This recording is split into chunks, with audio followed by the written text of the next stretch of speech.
prinsipnya sebenarnya kita harus paham kalau ingin menghindari, maka salah satu yang harus kita lakukan adalah kita harus memahami apa itu plagiarisme, dan kalau kita sudah memahami baru kita bisa menghindari. Karena kalau kita tidak paham, tidak bisa menghindari. Ini karena biasanya ini saya sampaikan di perpustakaan fakultas gitu ya. Saya biasanya ngisi di sana, tapi saya sudah lama enggak.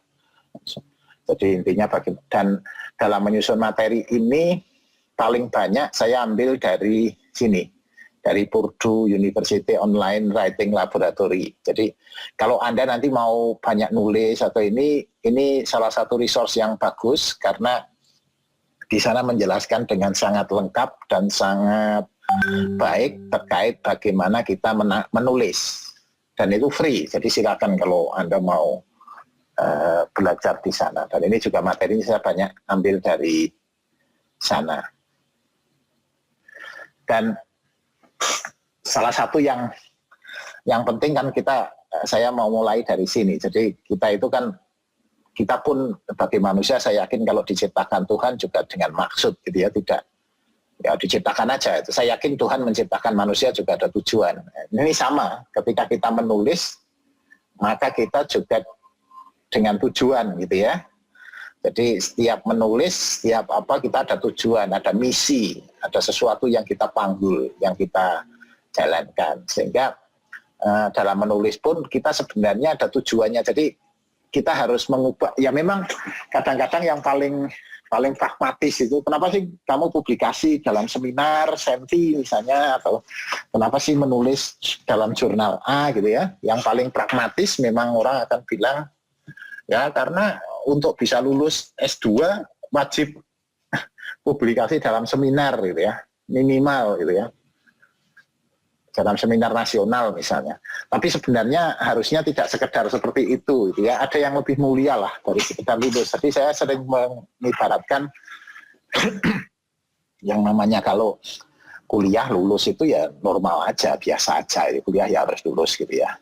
Jadi, tapi ada sesuatu yang lebih mulia yang kita bangun. Jadi mirip kalau kita bekerja itu ya gajian normal aja, itu jangan gaji itu sebagai tujuan gitu ya. Jadi gaji itu ya normal aja, kita karena kerja ya digaji, tapi tujuan kita yang paling utama sebenarnya bukan gaji itu, tapi misalnya kita pengen berkontribusi di bidang A misalnya. Kita pengen bangun sesuatu, kita pengen mendevelop sesuatu. Jadi ada sesuatu yang lebih besar, dan biasanya dengan membayangkan atau memikirkan sesuatu yang lebih besar dalam tujuan, maka kita bisa bekerja lebih baik gitu ya. Jadi mirip kalau kita lagi ada dua tukang batu gitu ya, lagi mecah-mecah batu, kalau ditanya lagi ngapain, ini lagi mecahin batu biar dibayar gitu ya. Yang satunya lagi karena lagi bangun masjid gitu ya, saya lagi bangun tempat ibadah ini, tempat untuk rumah Tuhan ini, kan beda. Cara kerja kita jadi beda. Yang satu mecah batu ya seadanya aja, yang satu penuh hati-hati, perasaan, karena ini sedang bangun rumah Tuhan nih, jadi serius gitu ya. Nah, saya juga berharap nanti ketika kita publikasi, tidak sekedar ngapain sih publikasi, ini syarat untuk lulus S2 harus punya publikasi minimal di seminar nasional. Enggak seperti itu, tapi bagaimana kita sedang mengkomunikasikan, sedang membagi sesuatu yang kita pelajari, yang kita dapatkan, sehingga barangkali manfaatnya bisa lebih besar. Kalau saya ilustrasikan mirip kita kalau orang ini lagi amal jariah gitu ya. Jadi sedang membangun amal gitu ya, membuat amal gitu ya, beramal sehingga membuat orang lebih baik gitu ya. Nah itu memikirkan sampai sejauh di sana. Nah untuk uraian yang hari ini kita akan bangun ada 3 yang penting adalah apa itu plagiarisme, terus bagaimana kita menulis dengan misi, jadi ada tujuan, dan bagaimana kita berlatih. Karena memang kalau ditanya orang apa kuncinya untuk menulis dengan bagus, ya nggak ada yang lain selain berlatih gitu ya. selain kita berlatih. Jadi nggak ada yang lain kalau banyak berlatih. Jadi menulis itu kayak naik sepeda gitu ya. Jadi kalau kita nggak berlatih ya lupa. Kalau kita sudah jago sekali terus lama nggak nulis juga lupa, believe me. Makanya saya sering bilang, udahlah menulis itu kalau ingin kita nulis saja, rutin gitu ya, jangan terus berhenti karena memulainya lagi susah sekali. Nah itu. Oke, sekarang kita mulai dengan pertama tentang plagiat. Jadi apa itu sih plagiat gitu ya? Ini adalah salah satu kejahatan yang kalau bagi komunitas akademis dianggap hina, itu hina banget gitu ya. Jadi sesuatu yang seharusnya nggak dilakukan. Apa sih plagiat? Jadi plagiat itu adalah mengambil pendapat atau karangan orang lain dan menjadikan seolah-olah karangan dia, gitu ya, pendapat dia. Itu yang penting. Jadi kata kuncinya adalah menjadikan seolah-olah karangan dia atau pendapat dia. Jadi sebenarnya ngambil pendapat orang lain itu nggak ada yang salah, boleh. Jadi tetapi jangan diaku sebagai pendapatnya. Itu kata kuncinya sebenarnya. Jadi di dalam dunia ilmiah itu kita mengambil pendapat orang itu boleh dan sangat disarankan. Jadi nggak boleh kita malah nggak mau baca pendapat orang lain, nggak mau menggunakan itu nggak boleh. Tetapi kita tidak boleh mengaku sebagai pendapatnya. Kata kuncinya di sana, mengaku sebagai pendapatnya. Jadi ini. Jadi nggak boleh mengaku sebagai pendapatnya. Jadi boleh mengambil pendapat somebody else gitu ya. Ide orang lain itu boleh sekali, tetapi jangan diaku sebagai pendapatnya.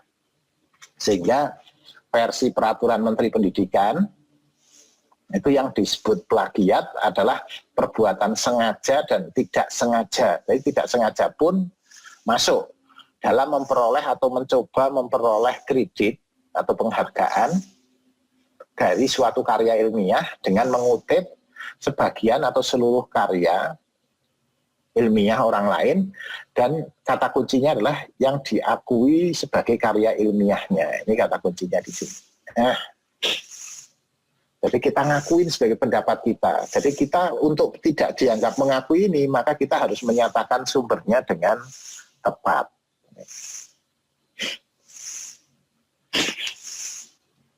Jadi ini harus dinyatakan sumbernya dengan tepat, gitu ya. Jadi intinya adalah nanti Anda kalau menulis atau apa, Anda harus pakailah pendapat orang lain, fine, no problem at all, itu silakan. Tetapi Anda harus clear mana yang pendapat Anda, mana yang pendapat orang lain.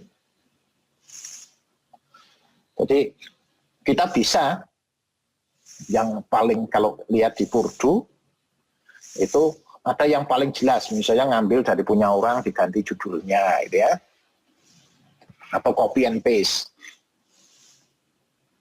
Bahkan mengerjakan tugas kuliah itu bisa kita disebut plagiat. Kalau Anda ngopi pendapat orang lain, ngopi teman Anda, nyontek, gitu ya, itu masuk plagiat. Nggak apa-apa nyontek, asal disebutkan sumbernya. Jadi kalau Anda kuliah ngambil pendapat orang, sebutkan aja nama temanmu. Jadi dosennya tahu mana yang bagian pendapat Anda yang bisa dikasih nilai, mana yang sebenarnya itu ngambil dari teman orang lain. Gitu ya. Itu lebih baik, tidak dengan ngambil ngopi punya orang lain terus Anda nggak nyebutkan sumbernya dari mana, gitu ya. Nah itu. Terus kadang-kadang ada yang susah untuk membedakan, yang istilahnya degree, itu yang kita sudah paraphrasing, tapi kita tidak mengungkapkan sumbernya dengan tepat. Bahkan kita mengungkapkan pendapat kita yang lama dan diakui sebagai seolah-olah yang baru. Itu juga sesuatu yang nggak pas. Oke, dari definisi di sini ada pertanyaan dulu sebelum kita lanjutkan ke lebih detail. Clear nggak? Jadi maksud saya, kalau dalam di plagiat ini, salah satu yang penting adalah kita nggak boleh mengaku-ngaku pendapat orang lain. Itu kata kuncinya di sana sebenarnya.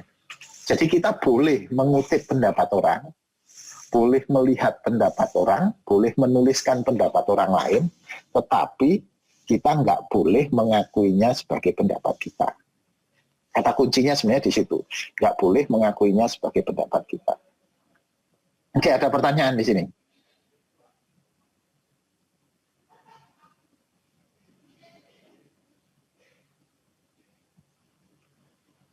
Halo, suaranya belum muncul ini Anggra ini. Masih mute.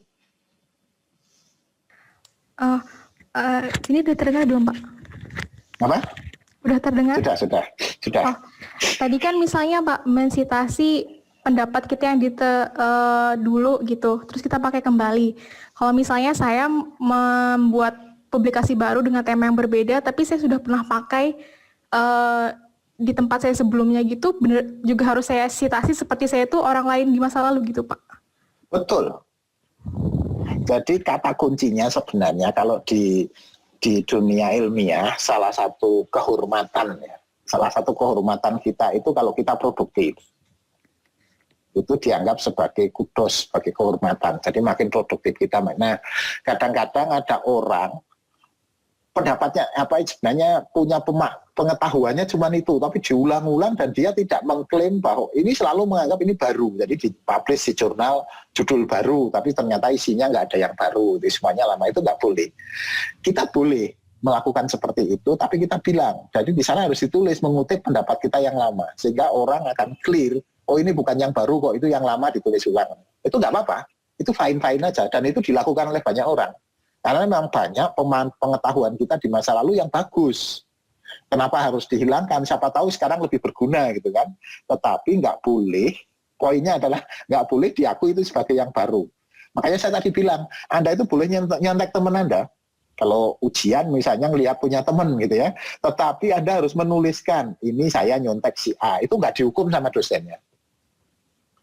Tapi Anda nggak dapat nilai, karena Anda kan nggak ada yang baru dari Anda gitu kan. Poinnya adalah di sana. Makanya ini di kita memang tradisi ilmiah kayak gini itu masih perlu dibangun terus terang. Di paling tidak yang saya pernah hidup lama ya, kayak kuliah itu kan saya di Australia saya kuliah, saya pernah kerja di Kanada juga. Di dua tempat itu saya melihat atmosfer akademisnya sudah sangat bagus. Jadi mahasiswa itu kalau belajar bersama itu normal. Kalau dapat PR, kumpul, kerja bareng kayak Anda itu normal. Bahkan yang namanya di Kanada itu yang namanya, mungkin mirip di sini ya, warung-warung kopi itu kayak apa di sini itu yang banyak itu, pokoknya di Kanada itu ada yang namanya Tom Hortons. Ya, Tom Hortons itu warung donat sangat terkenal. Itu isinya mahasiswa nongkrong ngerjain sesuatu. Tapi ada satu etik yang sangat bagus menurut saya di sana. Itu kita itu kalau kumpul, kita di rumah sudah mengerjakan. Jadi ketemu itu mendiskusikan pekerjaan kita masing-masing. Hasilnya sama atau berbeda. Jadi tidak ada yang orang yang sifatnya hanya nyontek gitu ya. Kan kadang-kadang kalau dulu waktu masih kuliah di kampus ini sebelum online kayak gini, saya kadang-kadang lihat ada mahasiswa pegang pekerjaan temennya gini gitu, dipegang terus dicontek gini. Itu perbuatan yang sangat salah itu. Kecuali gitu boleh, tapi nanti tolong dalam kurung disebut nama temennya tahun gitu ya, terus ditulis Satar Pustaka pekerjaan temen Anda, itu fine gitu ya. Itu kan berarti kita tidak membohongi dosen gitu ya.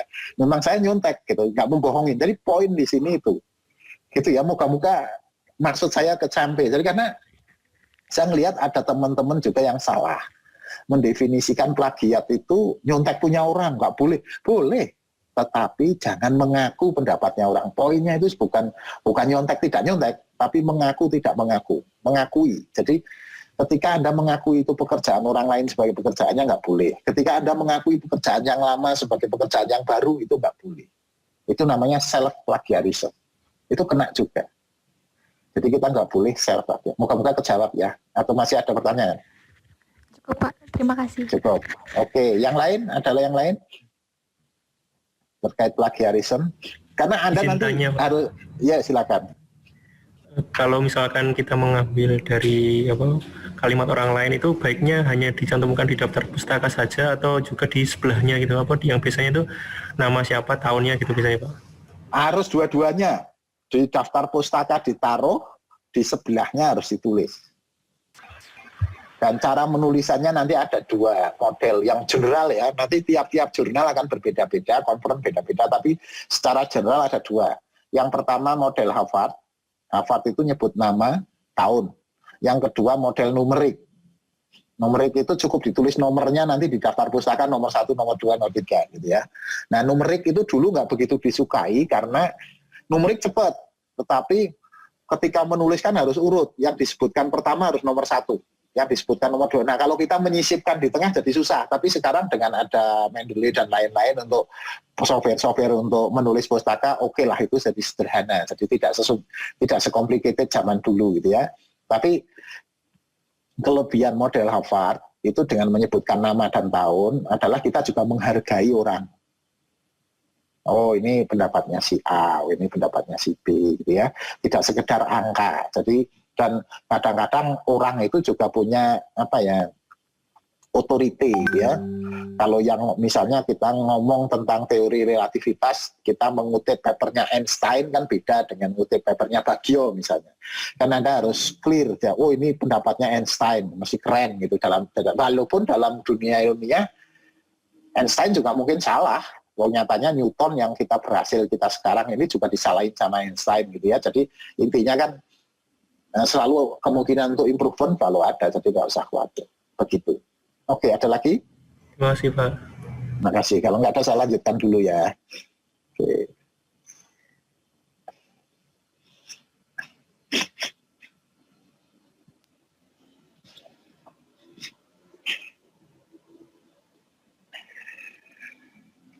Oke, jadi ini per definisi. Jadi intinya adalah klaim. Jadi ada klaim pendapat orang menjadi pendapatnya, bisa sengaja maupun tidak sengaja. Tapi kalau Anda sampai ngeklaim pendapat orang, itu masuk kategori sebagai plagiat. Dan tadi sudah jelaskan mana yang sangat clear, mana yang ya aksidental. Gitu ya. Nah sekarang sanksi. Jadi kalau kita melakukan plagiat itu ada sanksinya. Jadi kalau di negara kita sudah diatur, jadi karya ilmiahnya bisa dicabut. Kalau kita menggunakan karya ilmiah untuk gelar, untuk jabatan, untuk pekerjaan juga bisa, pekerjaan ini juga dicabut, kita juga bisa didenda gitu ya. Nah, makanya hati-hati, jangan melakukan plagiat. Dan dalam dunia ilmiah kita selalu menganggap bahwa plagiat itu sebagai sesuatu yang tidak terhormat, sangat-sangat tidak terhormat. Saya sering mengilustrasikan misalnya kayak di kitab-kitab suci aja, Tuhan itu juga selalu mengquote pendapat orang kan ya, tidak terus mengakui. Ya contohnya misalnya cerita tentang Luqmanul Hakim itu kan juga dikutip. Jadi kita quote lah, jangan terus mengaku pendapatnya menjadi pendapat dia. Jadi clear di sana, sehingga kita tidak mengambil kehormatan yang seharusnya bukan milik kita gitu ya. Itu poinnya di sana. Ini kalau orang yang melanggar, sanksinya bisa status akademik bisa dicabut, gelar akademik bisa dicabut, akreditasi sebuah jurnal juga bisa dicabut gitu ya. Nah, pertanyaannya kenapa sih kita nggak boleh melakukan plagiarisme? Plagiat kita itu di dunia kita kan dunia ide, sehingga kita diajari untuk berlomba-lomba bikin kebaikan. Jangan saling mengklaim, saling ngambil gitu ya. Karena ketika kita berlomba-lomba menggunakan kebaikan, hasilnya baik kok. Dan kita kan sebenarnya nggak melarang usulan kita dipakai orang lain. Yang nggak boleh itu diakui. Jadi makanya kita boleh. Kalau saya sih, makanya dulu waktu cerita tentang reok dimainkan di Malaysia, kita marah-marah, harusnya nggak perlu marah. Kalau kita tahu bahwa reok dimainkan, silakan aja. Wong kita juga di sini memainkan musik jazz gitu ya, yang aslinya ada di Amerika sana, atau musik rock misalnya. Boleh-boleh saja. Yang penting jangan ngakui misalnya, oh ini punya saya, itu aja. Dan model berlomba-lomba dalam kebaikan ini kan harapannya adalah dunia jadi makin sejahtera. Karena kita berkompetisi, berbalapan, kreatif-kreatifkan. Silakan siapa yang jago ini. Nah, ketika plagiarisme terjadi, maka kadang-kadang kreativitas jadi masalah. Karena merasa orang hanya, terus terang dengan memahami plagiarisme, maka yang namanya ghostwriter itu sangat salah. Ghostwriter itu sangat salah.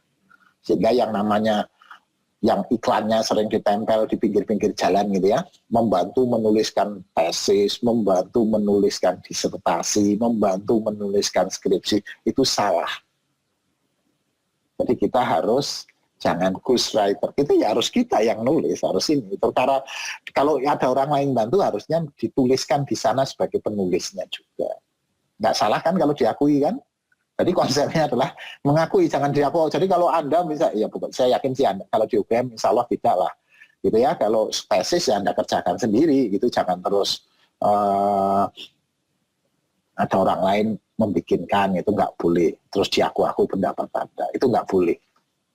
Dan plagiarisme itu tidak diterima sebagai perilaku manusia yang berbudaya. Jadi kalau kita dianggap belum cultures, ya, belum scholar, belum menjadi orang terpelajar lah kalau sampai melakukan plagiarisme, maka harus dihindari, gitu ya. Nah, apa saja yang masuk kategori plagiarisme? Yang pertama jelas menggunakan gagasan, proses, hasil, rancangan, gambar maupun tulisan tanpa mencantumkan sumbernya. Jadi Anda harus clear sehingga audiens Anda tidak merasa oh itu pendapat Anda, tapi itu Anda ngutip, gitu ya. Terus ketika kita sudah mencantumkan sumbernya, tapi kita ngambil kata demi kata persis, itu harus dikasih tanda kutip. Jadi kalau kita mengutip yang sama persis, nggak diubah kata-katanya, maka ketika menulis harus dikasih tanda kutip. Atau kalaupun kita paraphrasing itu menulis ulang, tadinya pasif menjadi aktif, gitu ya, atau pakai sinonim dan lain-lain, itu kalau terlalu minim juga bisa masuk kategori plagiarisme. Terus ngambil gambar tanpa menginformasikan sumbernya. Terus tadi sudah saya sampaikan, publikasi ulang karya kita sendiri. Jadi itu juga masuk kategori plagiarisme. Jadi kita nggak boleh mempublikasi ulang tanpa memberi informasi. Jadi boleh tulisan kita dipublikasi lagi. Saya pernah, kebetulan saya nulis berempat ya sama teman-teman di Kanada. Awalnya di conference, seminar, terus ternyata ada satu jurnal terkenal di Israel sana, makanya yang melihat tulisannya dianggap oke, itu baik gitu, ditawarin mau nggak saya ditulis publish di sana gitu. Mau, begitu mau dia ngasih di tulisan itu, di papernya itu tulis di bawahnya, paper ini sudah pernah diseminarkan di conference apa gitu misalnya. Jadi orang tahu bahwa antara paper yang di conference sama paper yang di jurnal itu sama. Nah, jadi tidak mengaku sebagai sesuatu yang berulang, itu boleh, jadi boleh gitu ya. Tapi kalau Anda misalnya sudah dipublish di conference, terus tiba-tiba diaku lagi di tempat lain, itu nggak boleh kalau Anda nggak menunjukkan. Terus apa sih yang dimaksud karya? Jadi karya itu bisa sangat macam-macam, mulai dari buku, artikel, tesis, laporan gitu ya. Bisa yang terpublikasi, yang tidak terpublikasi bisa tugas. Jadi PR itu masuk yang tidak terpublikasi, surat, memo, email, data mentah gitu ya. Bahkan saya punya salah satu pembimbing S3 saya, menurut saya sangat bagus dalam hal ini. Kalau kita diskusi di ruangan dia, di ruangan beliau, misalnya kayak bimbingan gitu ya, terus kita mendiskusikan sesuatu, biasanya dia akan nyatet. Nah, kalau sudah nyatet, biasanya dia nunjukin catatannya ke saya. Yuk, tanda tangan sini. Kenapa? Nanti kalau saya mau publish yang ini, saya ingat ini diskusinya sama kamu. Ya, saya tanda tangan di sana. Saya pikir, oke, ini sesuatu yang menarik gitu ya. Jadi, oke, kita harus tanda tangan ternyata. Sehingga kan ternyatanya benar. Saya lulus S3 itu tahun 97. Terakhir saya publish dengan teman-teman itu tahun 2016 atau 17. Jadi sampai 10 tahun setelah saya lulus gitu ya. 20 tahun setelah saya lulus, kadang-kadang kita masih bisa publish karena tiba-tiba misalnya pembimbing saya bilang, ini kayaknya bagus kalau kita tulis. Saya punya mahasiswa yang akan mencarikan data untuk percobaannya. Yuk kita tulis bertiga, tulis gitu ya. Jadi hal-hal kayak gitu jadi menarik gitu ya. bahan ajar, catatan kuliah gitu ya. Kita harus menghargai, oh ini yang dari si A, si B, si C. Gitu. Isi website, materi atau sumber di internet, musik, suara, notasi, karya seni, gambar, video, dan lain-lain, rancangan, bahkan sampai program komputer.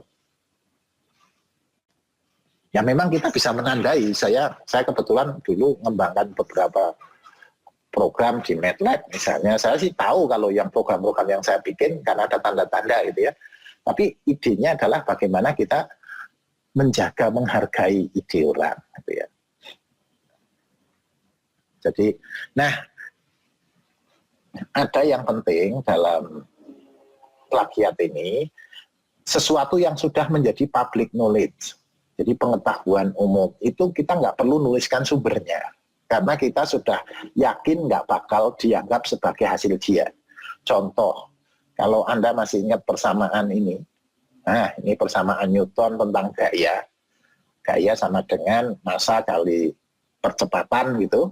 Nah itu udah nggak perlu disebut Newton 1800 berapa gitu, nggak perlu. Atau E sama dengan MC kuadrat itu nggak perlu kita tulis Einstein itu tahun berapa karena semua orang sudah tahu oh itu persamaannya Newton, oh itu persamaannya Einstein. Nah terkait dengan pendapat umum pengetahuan umum public knowledge, maka kita nanti tergantung kalau kita publish di jurnal macam misalnya kalau kita di teknik industri misalnya Computer and Industrial Engineering gitu ya, itu banyak istilah-istilah teknik industri yang tidak perlu dijelaskan lagi karena oke, ini sudah common knowledge gitu ya. Tapi ketika materi kita dipublish di Nature misalnya yang lebih publik atau dipublish di Kompas misalnya, maka Anda perlu mencantumkan lagi karena tidak semua pembacanya tahu kalau itu sudah jadi public knowledge.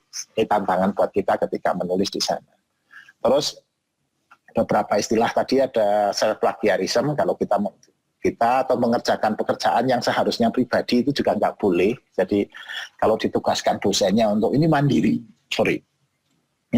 juga nggak boleh Anda kerjakan bareng-bareng dengan yang lain. Terus kontrak cheating, jadi Anda dapatkan tugas tapi Anda menugaskan orang lain untuk mengerjakan, itu juga nggak boleh gitu ya. Nah cara menggunakan harus merujuk dengan bagus, meng-quote, nanti Anda bisa lihat di materi saya ini, bisa silakan dipakai ya. Terus bagaimana untuk menghindari plagiarisme? Nah ini yang paling sederhana ketika kita menulis, maka prinsip kita menulis itu tidak sekedar juruwarta, mengutip pendapat orang, tetapi sebenarnya kita punya pendapat.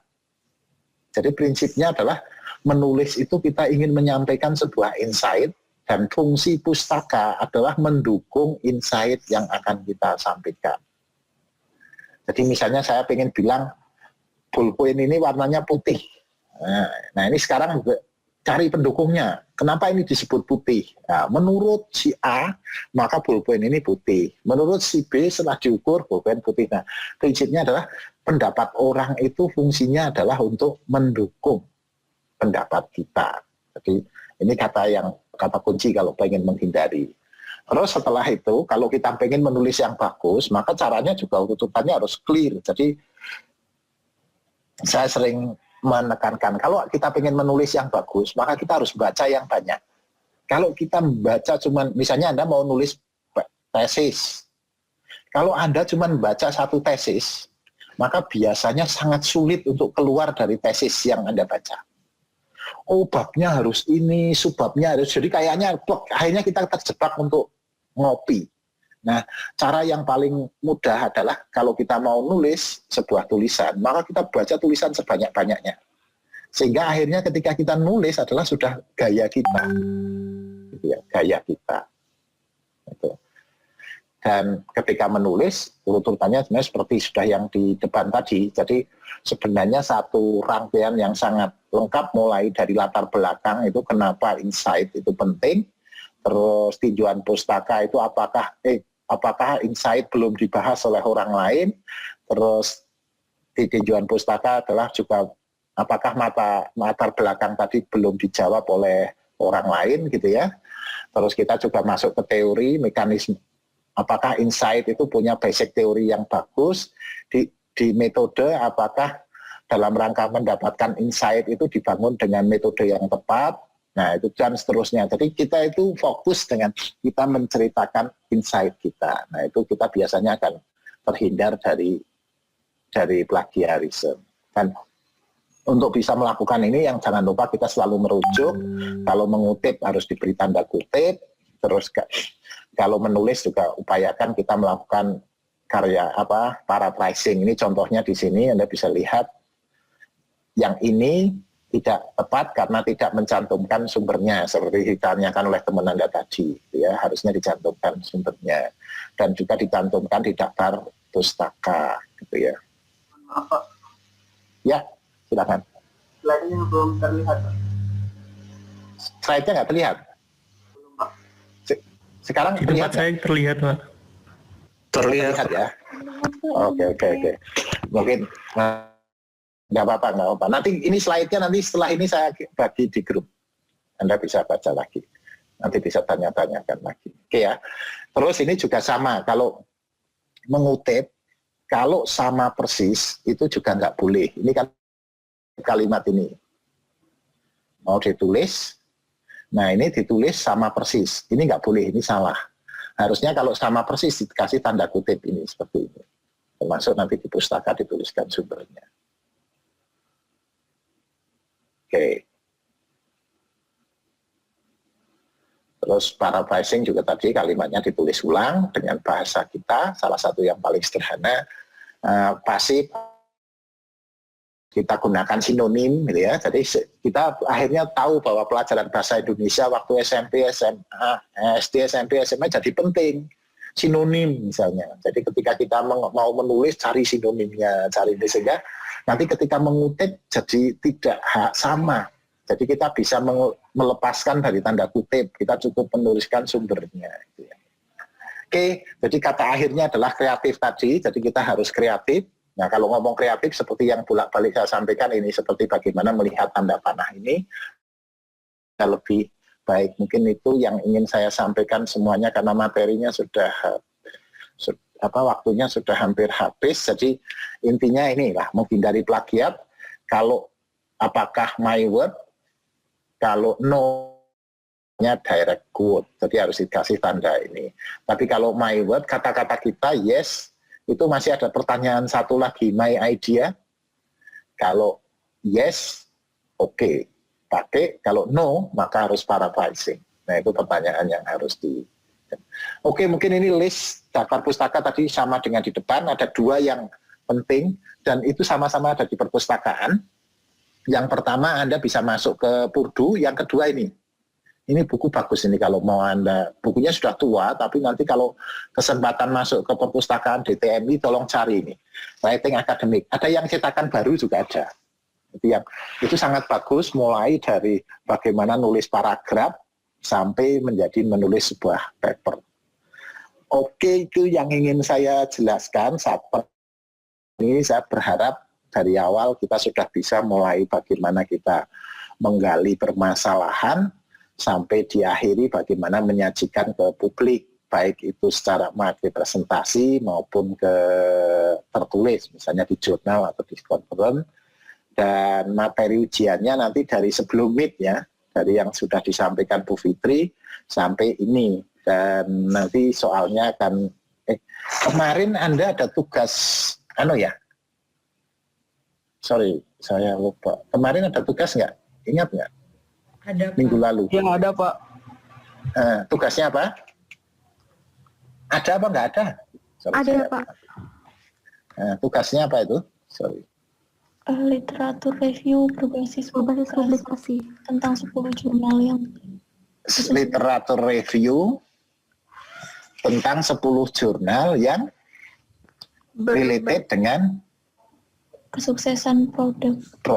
Sudah dilakukan? Sudah Pak. Nah, maunya saya gini, ini ada nanti ini mungkin kaitannya, ini saya belum dikumpulkan ya? Belum Pak. Nah, nanti di hari akhir hari ini kan saya sajikan bahwa sebenarnya dalam sebuah tulisan harus ada insight-nya. Oke? Ya nggak? Iya, Pak. Jadi Ya, Pak. ada insight-nya. Kemarin Anda sudah baca minimal 10 ya? Iya benar Pak. 10. 10 paper. Nah, yang 10 paper ini ditambah di dalamnya Anda kasih setelah jadi judul ada insight. Apa yang baru yang ingin Anda sampaikan, itu insight Anda. Terus tuliskan mulai dari depan sampai belakang, urutannya mulai dari latar belakang sampai ketemu. Oh, di bidang produk desain, cara memprediksi dengan metode BAS misalnya, kita belum bisa menentukan bagaimana total penjualan misalnya. Anda ingin ceritakan itu. Oke, dan ditulis dengan tanpa plagiat, tanpa itu yang akan saya jadikan sebagai soal ujian. Salah satu tugas yang Anda kumpulkan nanti di ujian. Ya, jadi tugasnya nanti dikumpulkan di ujian yang ini. Jadi nanti di ujian, kecuali jawab pertanyaan yang saya berikan, dan itu mungkin tidak begitu sulit gitu ya, karena ini sifatnya online ujiannya, maka ada tambahannya adalah tugas ini nanti dikumpulkan pas ujian. Jadi bareng aja dijadikan satu dokumen. Ada pertanyaan? Ingin bertanya Pak, Silakan. bentuknya berbasis publikasi itu dibikin formatnya seperti paper artikel atau bagaimana Pak? Iya, seperti paper artikel, seperti Anda nulis di Senti aja lah. Anda kemarin kan jadi panitia Senti semua toh? Iya Pak. Nah, seperti tulisan di Senti. Tetapi basisnya adalah Anda literatur review, tetapi tetap harus ada insight yang ingin Anda sampaikan. Sehingga ketika ada insight, maka Anda nggak bisa saling contek dua mahasiswa. Ya, kita harus mulai membangun yang namanya plagiarisme juga harus dijaga gitu ya. Kan dua-duanya beda. Misalnya, saya mau ngomong tentang A, yang satu tentang B. Saya tentang bidang ini detailnya, yang satu tentang yang, sehingga nanti cara menulis cara ini jadi berbeda. Walaupun temanya sama-sama tentang produk desain. Pak, mau nanya Pak. Ya, gimana silakan. Insight dengan abstrak sama? Oh beda. Insight itu semacam misi. Jadi tulisan saya mau membawa apa. Jadi saya pengen bilang, ini contoh insight ya. Saya ingin bilang bahwa, nggak muncul. Nah ini, yang benda yang saya pegang ini warnanya putih.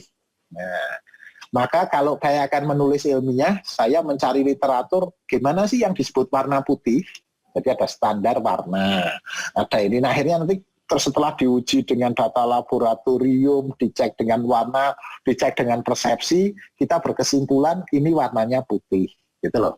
Itu yang namanya insight. Jadi insight itu pendapat. Nah dalam abstrak itu ada sesuatu yang namanya insight. Jadi apa sih paper ini bilang apa sih?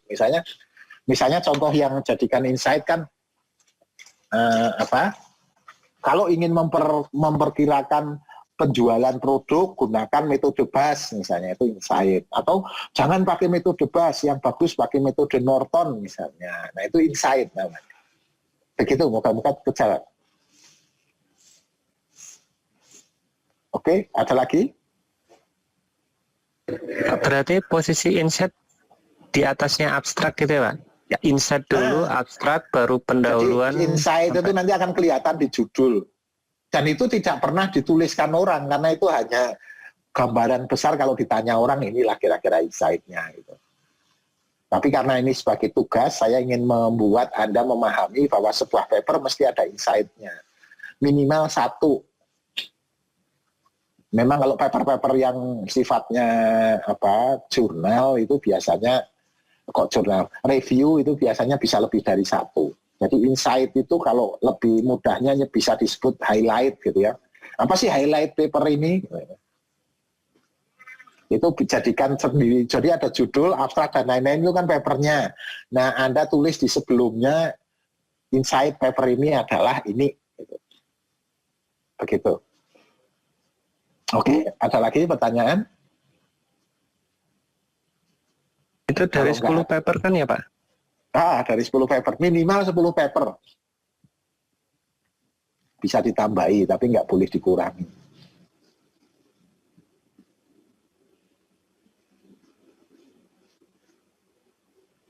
Oke? Kalau nggak ada, terima kasih. Moga-moga semuanya lulus dan kita ketemu lagi nanti di mata kuliah yang lain gitu ya, tidak di kuliah ini. Oke, terima kasih. Selamat pagi.